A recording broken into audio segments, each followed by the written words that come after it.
نو اوس د چې په دې واقع کې د شبه د نصاراو الله دفع کړه چې عیسی علیه السلام او مریم چې کوم دا متصرف نه ده، دا خدایان نه دي، نه د خدای اولاد دي، دا نه الله دې ته د کائنات د چلولو لپاره اختیارات ورکړي دي. حضرت مریم علیه السلام عاجز ده، چې غواړي پناه غواړي د الله څخه. قالت انی اعوذ بالرحمن، که چې دا متصرف وای نو دې به د الله څخه پناه نه غوښتلای، الله دې ته اختیارات ورکړي وای دې به د الله څخه پناه نه غوښتلای. حضرت مریم خپل د الله څخه پناه غواړي، انی اعوذ بالرحمن منک ان كنت تقیا. وینه نو چې حضرت مریم د الله څخه پناه غواړي، موږ نو پکاري د الله څخه پناه وغواړو. او بل دا خبر معلومه سمجھتا چې حضرت مریم په پټو نو خبره ولی حضرت جبرئیل علیہ السلام چې راغی دا نه پیدا دا فرشته ده. وینه نو ځکه دی قالت انی اعوذ بالرحمن ان كنت تقیا. بیا حضرت جبرئیل علیہ السلام ته انما انا رسول ربک. وینه او په دې نه خبره څه د فار راغلی اهب لك غلاما زکیا، په دا نه خبره.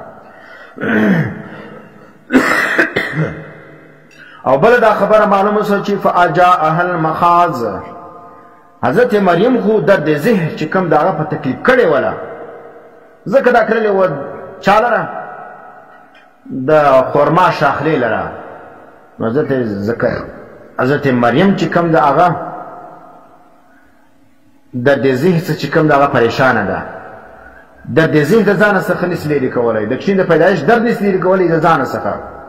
او تاغه توازن ورکه د عیسایانو بیا اکرام ته قران کریم دغه دلایل مسلمان ته شي تاسو دغه دلیل د عیسایانو سره وایي چې عیسایان وایي مریم چې کوم دغه کائنات کې تصرف کوي او موږ چې کوم دغه به جنت له بیاي او کوم موږ سامان نو کوم به دا موږ بیاي. حضرت مریم خو په د ذهن کې چې کوم دغه هم پریشانه ده. او بل دا دونه پریشانه ده. قالت یا لیتنی مت قبل هذا، تمنا د مرګ لیکي. اوس خلک په وخت د مرګ کې یا په وخت د مشکلات کې عیسایان حضرت مریم ته توازن ورکوي، لیکن حضرت مریم چې کوم خپله تمنا د مرګ کې دونه پریشانه ده. او بل دا د نظر نیولې دي رحمان ذات لره. دا ټول دلایل چې پر دې خبره باندې چې حضرت مریم چې کومه دا عاجز ده، دا متصرف نه ده، دا عالم الغیب نه ده. نو چې دا نه ده په وخت د مشکلات کې الله وایي ما ته آوازونه ورکوي حضرت مریم ته، ای عیسایانو ای مشرکانو تاسو آوازونه مه لګوئ. او حضرت عیسی علیه السلام چې د مور پیدا شوی دی اول واره دا قول کړی دی چې انی عبد الله، زه د الله بنده یم، الله به ما ته کتاب راکړي، الله به ما نبي جوړوي، زه دون اختیار نه لرم چې خپل کتاب او خپل نبی جوړ سم. او جعلنی مبارکن، الله زه مبارک ګرځولی یم، برکتونه کې عیسی علیه السلام الله ته محتاج دي چې الله په ما کې برکت اچولی دي. او نن مشرکان څه وایي فلانی چې کوم دی پیر، فلانی ولی، فلانی نبی چې کوم دی خلکو ته برکتونه ورکوي، برکتونو مبارک چې کوم دی هغه نبی ولی ګرځولی دي. مبارک الله دی، برکتونه اچونکی الله دی.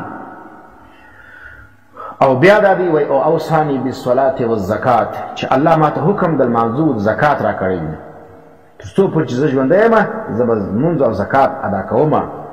او نن چې کوم دی هغه دا رقم ځان ته اولیا وایي، پیران صاحبان وایي چې لمونځ او زکات پیژني نه، ژیرې چې کوم دی هغه خري، ژیرې کونډې کوي، وای دا مبارک صاحب دی، دا ګیلاني صاحب دی، دا فلانی صاحب دی، دا ته الله وایي بخشش کړی دی، دا بخشل سوي دي. بخشش دا رقم نه ده چې تا ژیره خریلي، لمونځ نه کوې، زکات نه ادا کوې او د ځان دماغ نامنهاده پیر جوړ کړی دي، خلک ته باسې دا رقم پیران چې ژیره خریلي وي، ژیره چینې کړي، د ښځو سره ملاقاتونه کوي، مخامخ پر هغو باندې دمونه کوي، تعویضونه ورکوي او ورسره ناست دي، ګپې شپې لګوي، چای او ډوډیان ورسره خوري. دا پیرانې دي، دا شیطانان دي. دا ځکه عیسی علیه السلام وایي تر څو پورې چې زه ژوندی یم ما دمت حیا.